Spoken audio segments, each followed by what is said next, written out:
Well, guess where I'm going. Where are you going? I'm going to learn about lumber. Ooh, lumber on Lumber. leg 4. On leg 4. Okay.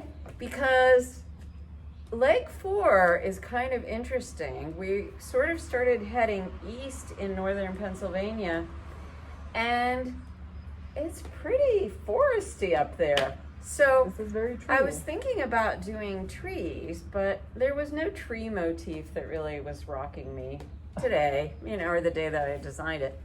So I decided to go to the Lumber Museum in Gailton, which I haven't actually been to, and they're closed right now, so it's making it a rough summer vacation.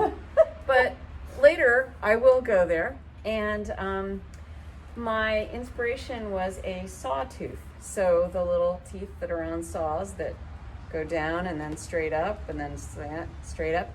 I think that's a really cool geometric design. That is cool. Yeah, so that was my inspiration. So where are you going?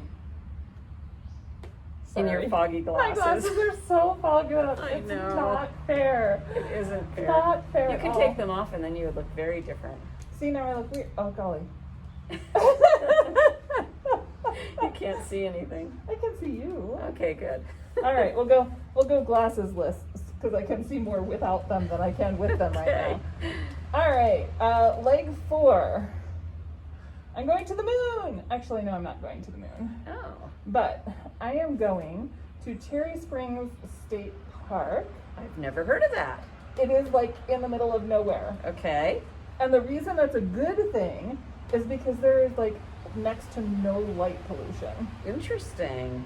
And it means that Cherry Springs State Park is regularly voted or ranked or whatever by the important people who do such things as one of the top 7 places in the entire world for stargazing. That's incredible. Wow. Yeah. In the world. In the world, yeah. I'm not talking about in Pennsylvania, the Eastern Seaboard, or in the United States. I'm talking Wow. about the entire world. It's one of the best places for Well, stargazing. that's exciting. So I have not been there yet, but I have plans. Yeah.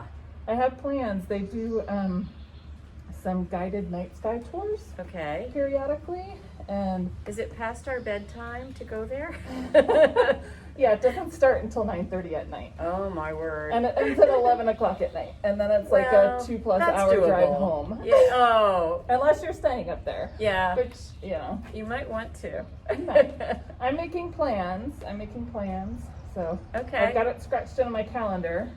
Cool. And next week I can make my reservations. Okay. And then I have to wait 2 weeks to find out if the skies are going to be clear. Right. Which in Pennsylvania can be Yeah. dicey. Yeah, Like today, it's Right. been raining all day. yeah. So anyway, my inspiration, how this plays out in my stitches, Mm-hmm. is with lots of little beads to place stars in the Oh. Milky Way. That'll be good coming from the last clue where you had waves and Yes. lots of beads. Yes, Oh, yes. fun. Of course, we could be coming from your leg 3, That's true. right? With Yeah. the birds who fly in the sky With beads. with beads. Yeah. And then at night. But I'm also exploring a new to me technique called sequence knitting. Okay. And I heard about this and it really fascinated me. You set a sequence and then you just repeat that Okay. over and over and over and over again, and you wrap it around rows. So no matter how many, what the repeat of stitches is, doesn't matter. or Doesn't whatever. matter, you just wrap it. Okay. And it creates this really cool touch, like, it depends on your sequence and how many Mhm. stitches. Like, it can do all sorts of things. It can create very even patterns, but I'm not exploring even patterns. Okay. I'm looking for random, because Yeah. the Milky Way, like, the idea you end up with this mix of garter and stockinette and knit pearl bumps, and then you put the beads in there, and it gives this sense of distance That's really and cool. texture that Nice. has been really fun. And I'm wildly guessing that if you make a mistake, no one's really gonna quite That's the know on beautiful that. thing. Yeah. Like, On mine it'd be a little rougher, but on yours yeah, if it's you a little get, looser. if you get off just restart the sequence and it should be fine. Cool. You may want to adjust your bead placement. I know that the way the pattern is written, you're not going to stack 2 beads on top of each other on subsequent rows. Right. Because I have mapped that all out. So I know that. Random. I chose a sequence that would give that look. I didn't really want the random to land the 2 beads on top of each other. There are some beads that are very close to each other. If you get off, you can just restart the sequence, and if you realize your beads are going to land too close together or closer together than you'd like, just move your bead to a different spot. It is really super flexible. Cool. So that is the wonder of the Milky Way. Well, I'll be looking forward to knitting that, especially because there's more beads. Yay! And I can't ever get quite enough of them. So are your beads all the same size? In the pattern, I specify size 8 beads just because I wanted a little bit of a twinkle. And if you think about like the Milky Way, there are tens of thousands of stars that are visible from the state park. And they're just these tiny pinpricks. So I really liked the idea of having the little beads. Now, that said, I am throwing in a couple random larger beads. Oh, okay. You know, just like to be the North Star or, you know, whatever. Yeah. It's flexible. Or Saturn or something. Like so much in our project. Right. It's flexible. Okay. So I designed it with size 8. The first time I did it with all size 8. I'm doing another one with the Milky Way right now. And I am throwing in a couple of size 6 here and there. Yeah, chances are good I might throw in a few size 6s, but I do like the idea of the teeny little things representing the Milky Way. And I played with different colors. And I really, in my first shawl in particular, I got all beads that were iridescent. So they have some shimmer and shine to them. And they're really super pretty. Oh, cool. Yeah. Well, we're looking forward to seeing what these look like. Yes. Also, we're looking forward to seeing yours. We have so been enjoying all of the photos you've been posting on Facebook and in the Ravelry group. Yes. It's been so heartening to see how exciting it is, how the colors are playing together. It's been beautiful.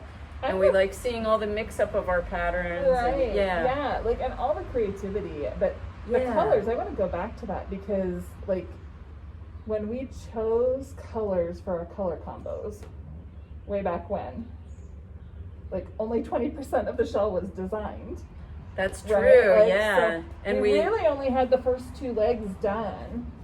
Yes, and we designed it based on the color combos we chose. So we started playing with it, realized we needed to get yarn going, went and chose yarn combos at Meadowcroft, and then kept designing the shawl based on the combos we chose and how far we've gotten. Yeah. But it's been really neat to me, as I'm seeing the colors, because when you're looking at skeins of yarn that aren't wound or anything, particularly tonals or variegated, it's really hard to know how they're going to play. And it's been such a delight for me to see how they're popping and the colors are tying together, and it's just wonderful. It just makes me so happy. It is. We've been so happy in these groups. So we're delighted that you're having so much fun. Thank you for sharing. Yeah. Thank you so much. Yeah. Keep sharing because we don't. It never gets old. So it's great to see it grow. Yeah, it is. So this clue is of course releasing today on June 12th. And tomorrow, keep your eye out for information about what our next prize is going to be for finishing leg 4.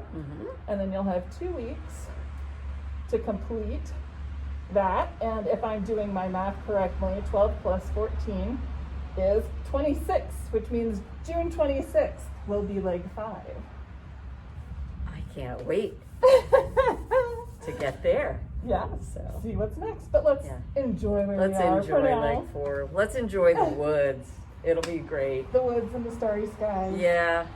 It'll be awesome. Yep. Northern Pennsylvania is just a gorgeous open place of woods.